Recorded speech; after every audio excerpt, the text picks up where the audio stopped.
नमस्कार, स्वागत है आपका बिहार ई विमर्श में। आपके साथ मैं हूं अभिषेक कात्यायन। विधानसभा चुनाव से पहले विचार विमर्श के जरिए हम जानने की कोशिश कर रहे हैं कि किस सियासी दल का कौन सा एजेंडा होगा चुनाव में, किन मुद्दों पर वो चुनाव में जनता के बीच जाएंगे और जनता किन मुद्दों पर वोट करेगी, ऐसा उनका अनुमान है। इस पर हम चर्चा करेंगे। और आज बिहार ई विमर्श में हमारे साथ हैं आरएलएसपी के राष्ट्रीय प्रधान महासचिव माधव आनंद जी। माधव आनंद जी, बहुत बहुत स्वागत है आपका। बहुत धन्यवाद अभिषेक जी। माधव जी, शुरुआत करते हैं तो सबसे पहले आपकी पार्टी की ही बात करते हैं। आरएलएसपी को लेकर बहुत सारे सवाल हाल फिलहाल में उठे हैं। पिछले कुछ दिनों में अगर हम देख रहे हैं तो लगातार ऐसा लग रहा है कि आरएलएसपी एक बड़ा संगठन नहीं बन पा रहा है। आरएलएसपी के साथ बहुत ज्यादा लोग जुड़ नहीं पा रहे हैं। ऐसी लगातार बातें हो रही हैं कि आरएलएसपी में टूट भी बहुत ज्यादा हो रही है। क्या वजह है इसके पीछे? नहीं अभिषेक जी, मुझे ऐसा नहीं लगता है कि आरएलएसपी का संगठन तो बहुत मजबूत संगठन है। और जो हम लोग का कैडर है वो बिहार में सबको पता है कि कैडर जो है तो पूरी तरह इंटैक्ट है।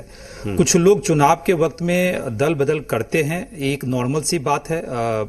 उसमें स्वाभाविक एक प्रक्रिया भी है। चाहे कोई भी बड़ी पार्टी की बात कर लें या छोटी पार्टी की बात कर लें, हर जगह जो है सो लोग इधर उधर जाते हैं। लेकिन जो संगठन है, जो अपने कार्यकर्ता है, वो सब जो है हम लोग का इंटैक्ट है। और बिहार से जुड़े हुए मुद्दे को हम लोग हमेशा से उठाते आए हैं और डेवलपमेंट की बात करना चाहते हैं और चाहते भी हैं कि बिहार का जो इस बार का चुनाव हो उसमें सिर्फ अगर डिस्कशन हो तो डेवलपमेंट ही एक मुद्दा हो और उस पर चर्चा हो और पूरा चुनाव जो है तो डेवलपमेंट के मुद्दे पे होना चाहिए। मतलब आपको लगता है कि ऐसे लोग आदतन होते हैं जो चुनावी मौसम में अपना रुख बदलने लगते हैं, पाला बदलने लगते हैं? निश्चित रूप से कुछ लोग ऐसे होते हैं जिनकी कोई अपनी विचारधारा नहीं होता है, जो पार्टी के नीतियों में विश्वास नहीं रखते हैं, सिर्फ व्यक्तिगत अपना स्वार्थ देखते हैं। तो ऐसे ही व्यक्ति चुनाव के वक्त में दल बदल करते हैं। लेकिन अगर कोई व्यक्ति की अपनी अगर व्यक्तिगत सोच है, पार्टी के सिद्धांत से जुड़ा हुआ है, उसकी नीति में विश्वास रखता है, अपने नेता में विश्वास रखता है, तो मुझे लगता है कोई भी ऐसा सिचुएशन आ जाए वो लोग पार्टी के साथ हमेशा जो है सो बने रहते हैं और उसमें कोई दुविधा वाली बात नहीं है। बहुत कम लोग सियासत में ऐसे होते हैं जो बहुत खुलकर अपनी बात रखते हैं, बहुत मुखर होते हैं और स्पष्ट बोलते हैं। उन्हें बहुत ज्यादा फर्क नहीं पड़ता है कि लोग उनके बारे में क्या सोचते हैं या विरोधी क्या कहते हैं। मैं आपकी सिर्फ पार्टी की बात नहीं करूंगा, पूरे महागठबंधन, पूरे कुनबे की बात करता हूं तो मुझे लगता है कि माधव आनंद उन चंद नेताओं में से हैं जो बहुत स्पष्ट बोलते हैं और बेबाक बोल जाते हैं। वो लाग लपेट और बहुत घुमा फिराकर बात करने के लिए नहीं जाने जाते हैं। मुझे लगता है कि आपके विरोधी भी ये मानते होंगे कि माधव आनंद जी खुलकर बोलते हैं। मुझे एक बात बताइए कि आपने ये बात खुद माना था और स्वीकार किया था कि मुझे स्वीकार करने में कोई दिक्कत नहीं है कि हाँ, जीतन राम मांझी का जाना बहुत बड़ा झटका है हमारे लिए, वाकई नुकसान है। तो क्यों नहीं जीतन राम मांझी को बाकी जो दल हैं आपके गठबंधन में वो समझ पाए? क्यों नहीं उन्हें लगा कि नहीं, जीतन राम मांझी को रोकना चाहिए, प्रयास करना चाहिए? नहीं, ऐसी बात नहीं है अभिषेक जी कि हम लोगों ने कोशिश नहीं की। जब वो छोड़े भी तो मैंने भी आधिकारिक रूप से बयान दिया था कि मांझी जी को पुनर्विचार करना चाहिए। जहां है निश्चित रूप से उनकी जो कुछ मांगे हैं उनकी मांगे जो है माननी चाहिए थी, चाहे किसी भी कारणवश जो है सो नहीं मानी गई। और हम लोगों ने भी समर्थन किया था कि चाहे कोऑर्डिनेशन कमेटी की बात हो या तमाम अन्य मुद्दों की बात हो, वो बननी चाहिए। लेकिन अब चुनाव का वक्त बहुत नजदीक आ गया और संभव नहीं हो सका कि कोऑर्डिनेशन कमेटी बने। तो मुझे लगता है कि कोऑर्डिनेशन कमेटी को मुद्दा बनाकर अगर कोई गठबंधन आप तोड़ते हैं और नए गठबंधन में जुड़ते हैं तो जनता भी उस चीज को एक्सेप्ट नहीं करता है। अगर कोई बड़ा मुद्दा हो तो निश्चित रूप से जनता भी उस चीज को समझेगी, परखेगी कि हाँ, कि इनके मुद्दे जो है जायज मुद्दे हैं। लेकिन कोऑर्डिनेशन कमेटी नहीं बनी, इसलिए मैं महागठबंधन छोड़ रहा हूं। ये भी लगता है कि मुझे भी नहीं उचित लग रहा है और बिहार की जनता भी डाइजेस्ट करेगी कि नहीं करेगी, किस रूप में लेगी, वो तो आने वाले वक्त में जब बिहार विधानसभा चुनाव का जब परिणाम आएगा उसमें आपको देखने को मिलेगा। बड़ा मुद्दा क्या हो सकता है आपके हिसाब से कि जिस मुद्दे को लेकर गठबंधन में कोई गठबंधन छोड़ने का या गठबंधन को तोड़ने का फैसला करे? क्या आप बड़े नेताओं की, सीनियर लीडर्स की अनदेखी, उनको नजरअंदाज करना, उनके साथ विचार विमर्श नहीं करना, बात नहीं करना, क्या एक बड़ा मुद्दा हो सकता है? मुझे नहीं लगता है कि कोई अनदेखी की बात है। जब तक वो महागठबंधन में थे सब लोगों ने उनको रिस्पेक्ट दिया। ऐसी बात नहीं थी कि हम लोगों से भी मुलाकात होती थी, दिल्ली में भी, पटना में भी सब लोग एक दूसरे से मिलते भी थे। कांग्रेस से भी कई बार उनकी मुलाकात हुई थी। तो मुझे नहीं लगता है कि कहीं सम्मान में कहीं कमी रह गई।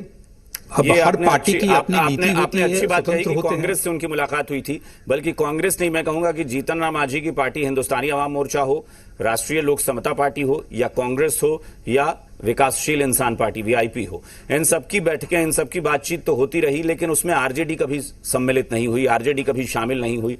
तो जो सबसे बड़ा घटक है इस गठबंधन का, अगर वो किसी पार्टी के साथ बातचीत करने में परहेज करता है तो एक संवादहीनता की स्थिति पैदा होती है। नहीं अभिषेक जी, कई मौके ऐसे आए हैं जिसमें राष्ट्रीय जनता दल के प्रतिनिधि भी थे। आपको याद होगा जब सोनिया गांधी जी के नेतृत्व में एक वर्चुअल मीटिंग हुई थी, उसमें माननीय तेजस्वी यादव जी भी अपने पार्टी के तरफ से थे, मांझी जी भी थे, उपेंद्र कुशवाहा जी भी थे, कांग्रेस के भी लोग थे। उसके बाद भी एक दो मीटिंग हुई है जिसमें मनोज झा भी थे। तो मैं ऐसा नहीं कह सकता हूं कि आरजेडी का रिप्रेजेंटेशन नहीं रहा। हाँ, कई ऐसे मौके आए जिसमें वीआईपी पार्टी, राष्ट्रीय लोक समता पार्टी और मांझी जी की पार्टी, हम सब लोग मिले। ठीक है, वो जरूरी भी है कि 3 क्षेत्रीय दल थे, मिलने का पर्पस यही था कि महागठबंधन में सब कुछ जल्द से जल्द जैसे ऑल इज वेल हो जाए, सीट शेयरिंग की बात हो, कोऑर्डिनेशन कमेटी की बात हो, कि एक अच्छा मैसेज बिहार की जनता में जाएगा कि हम लोगों के बीच कोई कलह नहीं है, हम लोग के बीच कोई विवाद का नहीं है। अगर हम लोग का एक ही लक्ष्य है कि बिहार को जो समस्याओं से ग्रसित प्रदेश बन गया है, उससे कैसे उसको जो है निकाला जा सके, तो पर्पस ये था। उसमें कुछ आंशिक सफलता भी मिली और अभी भी हम लोग लगे हुए हैं। ऐसा नहीं है, कुनबा बड़ा है, गठबंधन बड़ा है, अब तो वाम दल भी इसमें आ गए हैं। तो स्वाभाविक है जब इतने सारे लोग, इतने सारे परिवार में लोग रहेंगे तो थोड़ी बहुत टेक्निकल कठिनाइयां, व्यवहारिक कठिनाइयां आती है। अभी अभिषेक जी इस चीज को मानेंगे। बिल्कुल, ये उदाहरण दिया जाता है कि एक गिलास में आधा अगर पानी भरा हुआ है तो कुछ लोग उसे आधा भरा देखते हैं और कुछ आधा खाली देखते हैं, उस पर फोकस करते हैं।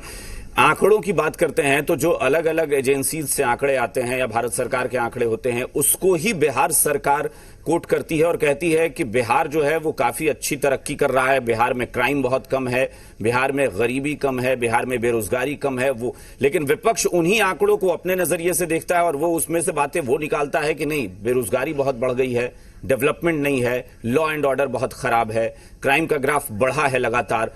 तो ये सारी चीजों को देखने के बाद जब आप चुनाव में जाएंगे तो किस तरीके से अपनी बात को रखेंगे और क्या मुद्दे आपके हिसाब से हो सकते हैं चुनाव में?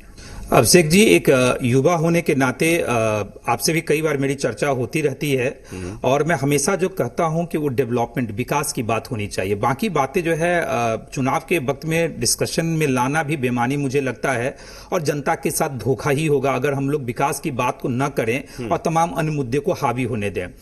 जहां तक अब डेवलपमेंट की बात है, देखिए मेरे में वो क्षमता है, मैं हमेशा से कहा हूं कि बिहार सरकार ने बहुत सारे अच्छे काम भी किए हैं। कोई व्यक्ति ये डिनाई नहीं कर सकता है कि 15 सालों में ऐसा नहीं है कि बिहार में डेवलपमेंट नहीं हुआ है, चाहे वो ऊर्जा के क्षेत्र में हो, रोड के क्षेत्र में हो और तमाम पर्यावरण के क्षेत्र में हो, हर जगह डेवलपमेंट हुए हैं। लेकिन कुछ चीजें ऐसी है जहां बिहार सरकार को सोचने की आवश्यकता है।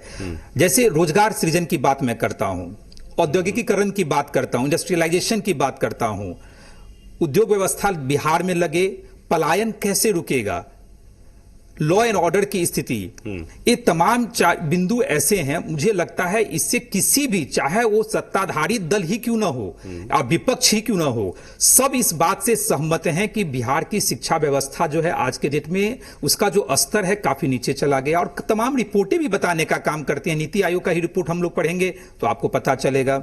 उसी तरह पलायन बिहार में एक अहम समस्या है। इस समस्या को एनडीए की सरकार, जो माननीय नीतीश कुमार जी के नेतृत्व में बिहार में चल रहा है, वो भी इस चीज को एक्सेप्ट कर रहे हैं। अब इस कोरोना पेंडेमिक में लगभग 35-40 लाख लोगों की घर वापसी हुई, आपने देखा, हम सब लोगों ने देखा। काफी जो है संघर्ष के बाद इन लोगों की घर वापसी हुई। पहले तो वापसी के लिए ही बिहार सरकार तैयार नहीं थी कि वापसी कैसे करेंगे, दिक्कत हो जाएगी, कठिनाई हो जाएगी।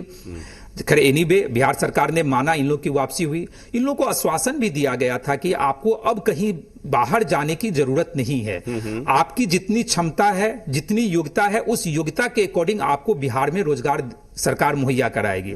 लेकिन आज स्थिति क्या है अभिषेक जी, आप देखिए, बस भर भर के लोग जैसे दूसरे प्रदेशों में पलायन करने के लिए मजबूर हो रहे हैं। क्यों?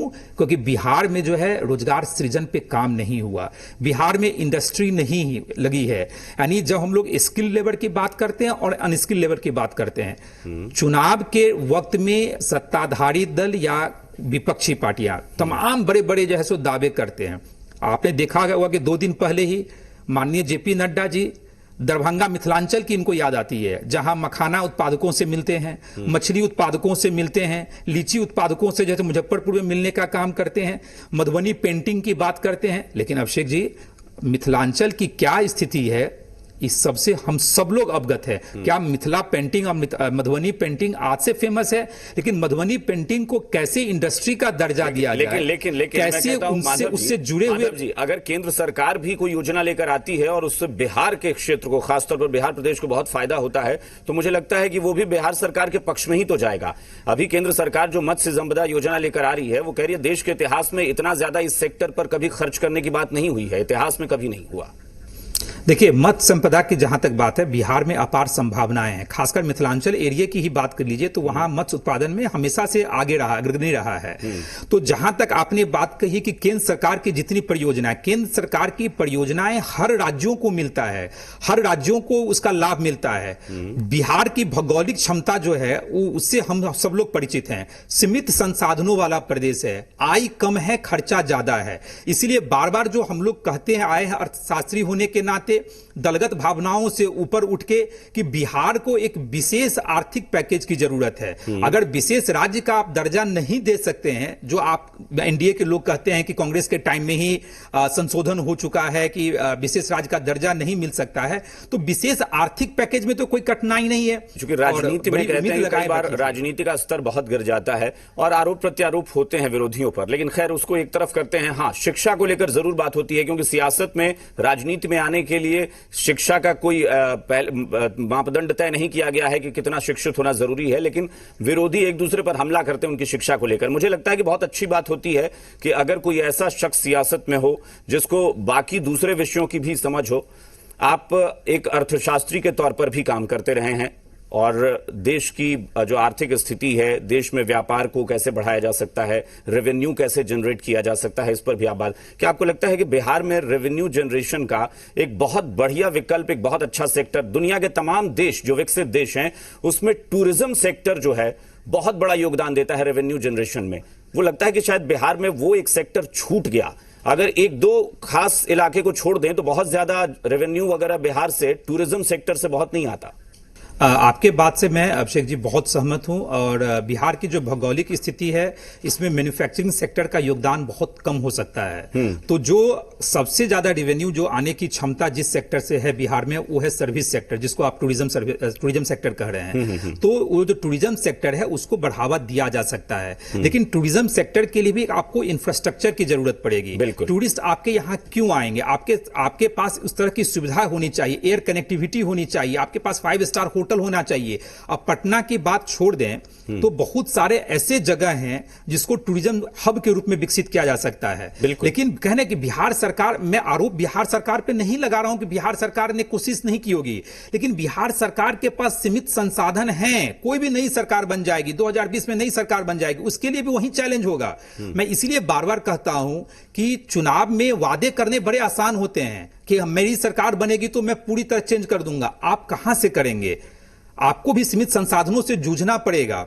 तो इसलिए जो केंद्र की सरकार है, केंद्र की सरकार से जब तक एक मुफ्त पैकेज नहीं मिलेगा तब तक बिहार का औद्योगिकरण नहीं हो सकता है। चाहे टूरिज्म सेक्टर की बात करें या फूड प्रोसेसिंग सेक्टर की बात करें या तमाम अन्य सेक्टर की बात करें। जैसे मैं आपको उदाहरण देना चाहता हूं अभिषेक जी, अभी वो समय आ गया है बिहार में जहां जापान में या अन्य वियतनाम जैसे कंट्री में 1 विलेज 1 प्रोडक्ट की बात करते हैं। अभी अगर हम लोग 1 डिस्ट्रिक्ट 1 प्रोडक्ट की भी बात कर लें, जैसे हम सबको पता है कि मधुबनी पेंटिंग बहुत फेमस है, तो क्यों नहीं मधुबनी को एक सेक्टर के रूप में 1 डिस्ट्रिक्ट 1 प्रोडक्ट के रूप में अगर हम लोग डेवलप करें और पूरे मधुबनी पेंटिंग से जुड़े हुए लोगों को एक स्पेशल इकोनॉमिक जोन के तहत एक जगह बसाने का काम करें और उस सेक्टर की प्रॉपर ब्रांडिंग हो, उस प्रोडक्ट की प्रॉपर ब्रांडिंग हो, देखिए कहां से कहां पहुंच जाएंगे लोग। उससे शायद इंडस्ट्रियल ग्रोथ जो बात हम करते हैं वो भी शायद काफी आसान होगा, मुमकिन होगा। निश्चित रूप से लोगों को रोजगार भी मिलेगा और आपका माल जो है अन्य देशों में जाएगा।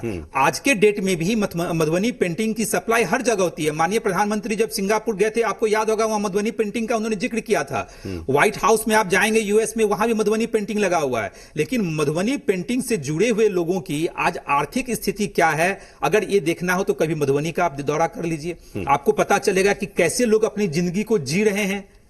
तो आखिर ये सरकार की रिस्पॉन्सिबिलिटी बनती है। सरकार के प्रायोरिटी में ये सब नहीं रहा, चाहे जो भी उसके कारण हो। इसीलिए मैं बार बार कह रहा हूं कि इस बार का जो बिहार विधानसभा का चुनाव जो होने वाला है, उसमें कोई भी गठबंधन, चाहे एनडीए हो चाहे महागठबंधन हो, ये जो समस्याएं हैं, शिक्षा की जो समस्याएं हैं, रोजगार सृजन नहीं हो पाया, औद्योगिकीकरण नहीं हो पाया। माधव जी, मुश्किल ये है ना कि जब आप खुद कह रहे हैं कि बिहार सरकार ने, ऐसा नहीं है कि बिहार सरकार ने काम नहीं किया है, कुछ चीजें कमी रह गई, तो बिहार सरकार कह सकती है कि 15 साल में हमने पहले उन चीजों को ठीक किया जिसके जरिए विकास हो सकता है। हमने सड़कें ठीक की, अपने बिजली उत्पादन को बढ़ाया, बिहार में हर जगह हर गांव में बिजली पहुंच गई है, अब हम बाकी चीजों पर फोकस करेंगे। तो फिर जनता महागठबंधन को क्यों चुने, यह भी तो सवाल उठता है। अभिषेक जी, जब आप 15 साल से तुलना करेंगे, जब आप 15 साल के समय का आकलन करेंगे, तो क्या 15 साल में सिर्फ आपने बिजली घर घर तक पहुंचा दिया, नेशनल हाईवे बन गया, क्या यही दो चीज हो सकता था? मैं आपसे भी पूछना चाहता हूं, बिहार की जनता भी पूछना चाहती है। नहीं, तो नीतीश कुमार के एजेंडे में तो सबसे ऊपर महिलाएं होती हैं। वो कहते हैं कि हमने महिला सशक्तिकरण पर काम किया, हमने लड़कियों को स्कूल भेजा और बड़ी संख्या में, ये तो आप भी जानते हैं, आंकड़े भी हैं कि हाँ, महिलाओं की शिक्षा को लेकर नीतीश कुमार ने काम किया। नहीं, महिलाओं के सशक्तिकरण की बात तो माननीय प्रधानमंत्री जी भी करते हैं और माननीय मुख्यमंत्री जी भी करते हैं, अच्छी बात है। लेकिन जब बिहार की शिक्षा व्यवस्था में गुणवत्ता नाम की चीज ही नहीं हो, तो फिर उस शिक्षा का क्या महत्व रह जाता है? हम सब लोगों ने देखा है कि शिक्षा घोटाला किस तरह हुआ है, किस तरह मेरिट घोटाला बिहार में होता है, किस तरह लोगों की यहाँ परीक्षाएं ली जाती है, शिक्षक किस तरह के आए हैं जो नई बहाली हुई है, तो तमाम तरह की समस्याएं हैं। तो जब तक शिक्षा से ही सारी संभावनाएं, अभिषेक जी, जुड़ी हुई है। लोग अगर शिक्षित हो जाएंगे, पढ़ लिख लेंगे, योग्यता इनके पास रहेगा, तो देश विदेश में जो वैश्विक स्तर पे तो अपार संभावनाएं हैं। जिन व्यक्ति को बिहार में नहीं रहना है, उनको लगता है कि उनके योग्यता के अकॉर्डिंग जो है उनको अवसर बिहार में नहीं मिल सकता है, बाहर जाने की जरूरत है, बाहर जा सकते हैं, लेकिन लोगों को तो योग्य बनाने की तो आवश्यकता है। तो आपकी पार्टी अगर कोई सलाह देती है, आपकी पार्टी कोई सुझाव देती है और उसको नीतीश कुमार कहते हैं कि हाँ ठीक है, इस बार अगर हम जीत कर आते हैं तो हम इस पर अमल करेंगे, तो क्या आप एनडीए के साथ जाना चाहेंगे? जीतन राम मांझी कह रहे हैं कि हमने विकास को देखते हुए एनडीए को चुना। देखिए, हम लोग के लिए मुद्दा, अभिषेक जी, जो है ना, जो हम लोग हमेशा से शिक्षा का मुद्दा लेके हम लोग चल रहे हैं, 2017 से आपने देखा होगा, लाठी भी खाया, पीएमसीएच में भी एडमिट हुए। कल भी हम लोग का एक शिक्षा से जुड़ा हुआ कार्यक्रम हम लोगों ने पटना में किया, पद यात्रा निकालने की जहां तक बात है, तो तमाम तरह के हम लोगों ने किया।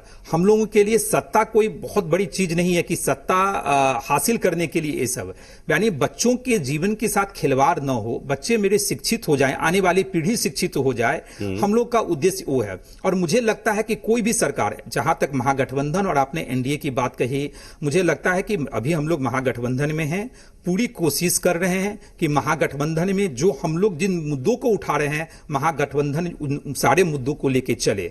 और मुझे पूर्ण भरोसा भी है कि महागठबंधन लेके चलेगा और उसके बाद जो नई सरकार बनेगी, उन तमाम मुद्दों को हम लोग आगे बढ़ाने का काम करेंगे। लेकिन जो मुद्दा हम लोग का शिक्षा से जुड़ा हुआ मुद्दा है, रोजगार सृजन का मुद्दा है, बिहार में औद्योगिकीकरण का मुद्दा है, वो हम लोग जो है उससे पीछे नहीं हटेंगे। अब देखिए, होता क्या है अभिषेक जी, सरकारें बन जाती है, लोग भूल जाते हैं, रोजगार सृजन पे काम नहीं होता है, औद्योगिकीकरण नहीं हो पाता है, गवर्नमेंट सेक्टर में जॉब है कहां? सरकार कहेगी कि 2 लाख वैकेंसी है, क्या बिहार की जितनी आबादी है, लगभग 12.5-13 करोड़ बिहार की आबादी है, अगर 1.5 लाख 2 लाख अगर आप सरकारी क्षेत्र में जॉब देते हैं, तो उससे तो सारे युवा जो है, सारे युवाओं को रोजगार नहीं मिलेगा।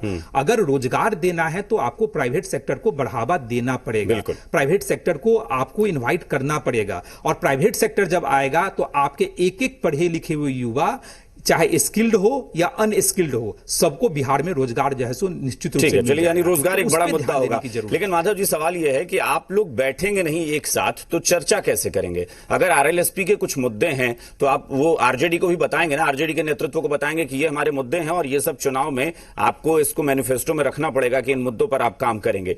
सवाल यह है कि जब दूसरे नेता, दूसरी पंक्ति के नेता आपस में बैठकर बात करते हैं तो जनता के बीच, कार्यकर्ताओं के बीच उतना पॉजिटिव संदेश शायद ना जाए। बड़े नेता बैठते हैं तो बहुत बड़ा संदेश जाता है। जेपी नड्डा, नीतीश कुमार मिल भी लिए, लेकिन आपके नेता तेजस्वी यादव से अब तक नहीं मिले हैं, क्यों नहीं? अभिषेक जी, ऐसी बात नहीं है कि जो हम लोग का मुद्दा है, राष्ट्रीय लोक समता पार्टी जो उठाती आई है वो आरजेडी उस मुद्दे को नहीं उठा रही है, कांग्रेस नहीं उठा रही है। तमाम जो हम लोग के महागठबंधन के साथी हैं वो भी हम लोग के बातों से सहमत हैं, और आरजेडी भी शिक्षा की बात करती है, कांग्रेस भी करती है, वामदल भी करता है, तो सब लोग हम लोग मिल के कर रहे हैं। अब जहां तक समावेश की बात है, जो कॉमन मिनिमम प्रोग्राम बनेगा, मैनिफेस्टो बनेगा, तो निश्चित रूप से उसमें जो है इन सारे मुद्दों को सम्मिलित करने का हम लोग काम करेंगे। और उसमें मैं कह रहा हूं मुकेश सहनी, मदन मोहन झा, तेजस्वी यादव, उपेंद्र कुशवाहा, ये लोग साथ कब बैठेंगे? कब सीट शेयरिंग, कब तक लग रहा है कि सीट शेयरिंग फाइनल हो जाएगी? देखिए, कोरोना का टाइम है, निश्चित रूप से जितना हो सके हम लोग को सोशल डिस्टेंसिंग बनाए रखना है। और जहां तक आपने कहा कि क्यों नहीं बैठते हैं, ठीक है, आप लोगों को लगता है कि कैमरे के सामने नहीं बैठते हैं, लेकिन बातचीत जारी है। ऐसा मैं नहीं कह सकता हूं कि बातचीत नहीं हो रही है, लगातार बातचीत हो रही है। मैं भी पटना में हूं, लगातार बातचीत हो रही है। तो तमाम जरूरी नहीं है कि आप 1 to 1 बैठ के ही सारा कुछ डिस्कस करना है। बहुत सारे फोन पे भी बात होती है, तो उन सारी मुद्दों पे हम लोग की बातचीत चल रही है, और बहुत जल्दी ही एक अच्छा स्वरूप आपको महागठबंधन का देखने का मिलेगा। बस आखिरी सवाल आपसे जुड़ा हुआ, बहुत संक्षेप में चाहेंगे, क्योंकि लोकसभा चुनाव में भी जनता ने आपसे काफी उम्मीदें की थी कि शायद आप चुनाव लड़ेंगे, और उसके बाद आपका रोल जो है वो पार्टी संगठन तक ही सीमित रहा। इस बार माधव आनंद का क्या रोल होगा, क्या करेंगे माधव आनंद इस बार? अभिषेक जी, मेरे लिए ज्यादा इंपॉर्टेंट है बिहार के युवा।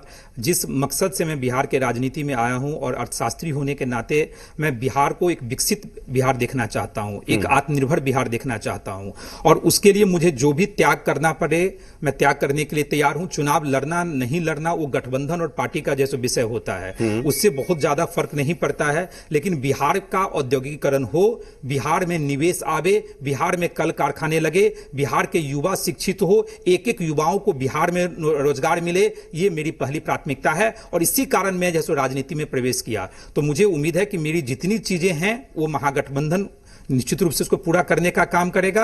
और चुनाव लड़ना न लड़ना ये महागठबंधन और पार्टी का विषय होता है। अभी मैं इस पे बोलना मेरे लिए उचित नहीं है। चलिए, मेरी बहुत बहुत शुभकामनाएं हैं आपको, आपकी पार्टी को, आपके गठबंधन को, कि चुनाव में आप अच्छा करें और आपके जो मुद्दे हैं उन्हें, जो आपका गठबंधन है उसे एड्रेस करे, जनता के बीच जाए उन मुद्दों के साथ, और आपको भी बड़े रोल में हम देख सकें, ऐसी सबको उम्मीद है, हमें भी उम्मीद है। बहुत बहुत शुक्रिया हमारे साथ जुड़ने के लिए माधव आनंद जी। बिहार ई विमर्श में हमारे साथ आप जुड़े, बहुत बहुत शुक्रिया, धन्यवाद।